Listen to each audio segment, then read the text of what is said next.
सोनामुखी, हरड़, मुलेठी जैसी अनेक जड़ी बूटियां और हजारों वर्षों का प्राचीन आयुर्वेदिक ज्ञान इस एक बोतल में समाया हुआ है।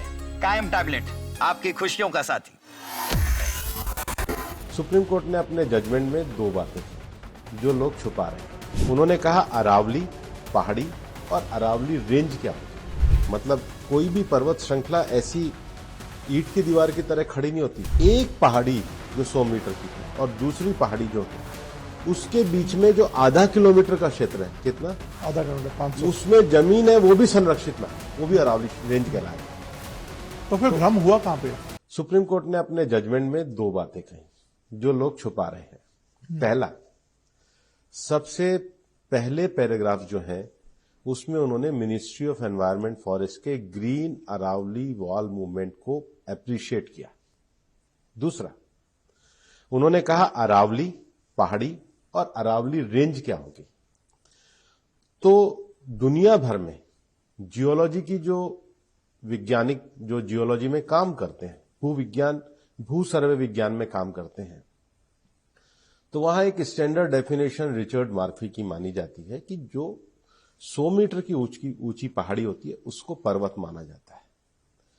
ठीक है, अब जब 100 मीटर ऊंची पहाड़ी को पर्वत माना जाता है तो केवल उसकी ऊंचाई पर्वत नहीं होती, ऊंचाई से लेके और धरातल तक, मतलब कोई भी पर्वत श्रृंखला ऐसी ईंट की दीवार की तरह खड़ी नहीं होती, वो एक बड़ी गोलाकार आकृति है। हाँ, उसका धरातल मतलब उसका जो बेस है जी, उसके धरातल से लेके और ऊंचाई तक जो जाएगी वो पूरी की पूरी 100 मीटर संरक्षित है।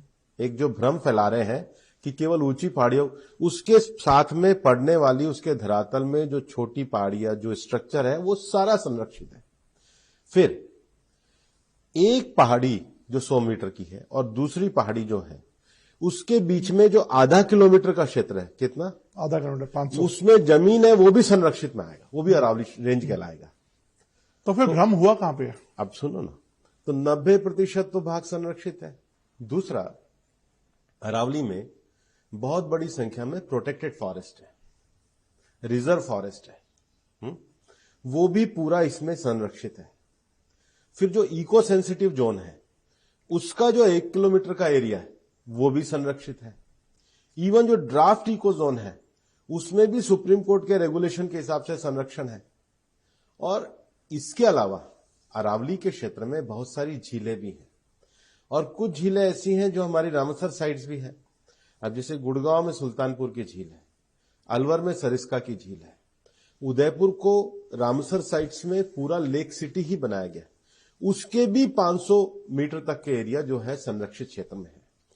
तो इस हिसाब से अरावली में एक एक्टिविटी जो माइनिंग एक्टिविटी भी है वो मैं आपको कह रहा हूं 0.19%, 1% से भी कम एरिया में ही माइनिंग हो पाएगी। और वहां भी माइन को कोई खोला नहीं है, वहां भी कहा गया है कि इसका एक मैनेजमेंट साइंटिफिक प्लान बनाया जाए और अगर कोई नई स्वीकृति भी आती है तो उस नई स्वीकृति को ICFRE से पहले अनुमति ली जाए।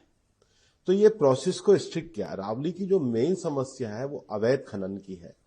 अवैध खनन को रोकने के लिए ये जो डेफिनेशन दी गई है सर्वोच्च न्यायालय के द्वारा दी गई है और आज भी रिव्यू सर्वोच्च न्यायालय के सामने है। तो जो ये डेफिनेशन है ये न्यायालय की बनाई हुई जो कमेटी है जिसमें zoological survey of India, forest survey of India, ministry of environment forest और उसके साथ ही साथ चारों राज्यों ने मिलकर के इसको तय किया है। ये भारत की सबसे ऊंची और प्राचीन पर्वत श्रृंखला है, बल्कि दिल्ली भी इसी में है। एक भ्रम और फैलाया जा रहा है कि जी दिल्ली में तो माइनिंग ही अलाउ नहीं है, फरीदाबाद में माइनिंग ही अलाउ नहीं है, गुड़गांव में माइनिंग ही अलाउ नहीं है, नूह का भी मुझे नहीं लगता कोई बहुत थोड़ा सा इलाका होगा, इसके बाद रेवाड़ी में थोड़ी सी माइनिंग अलाउ है और हरियाणा में महेंद्रगढ़ में, फिर अलवर में तो बहुत बड़ा एरिया सरिस्का का एरिया आता है, फिर जयपुर में जमुआ रामगढ़ का बहुत बड़ा एरिया आता है।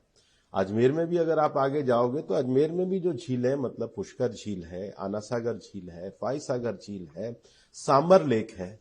तो ये तो पूरा अरावली का जोन है। मैं इसकी जो टोपोग्राफी है, इसकी जो, और नीचे जो गुजरात में बनासकांठा साबरकांठा तक ये जो रेंज आती है पूरी की पूरी संरक्षण में है। और ये जो व्यापक डेफिनेशन होने से, अब स्ट्रिक्ट प्रोविजन होने से 90% भाग तो पूरी तरीके से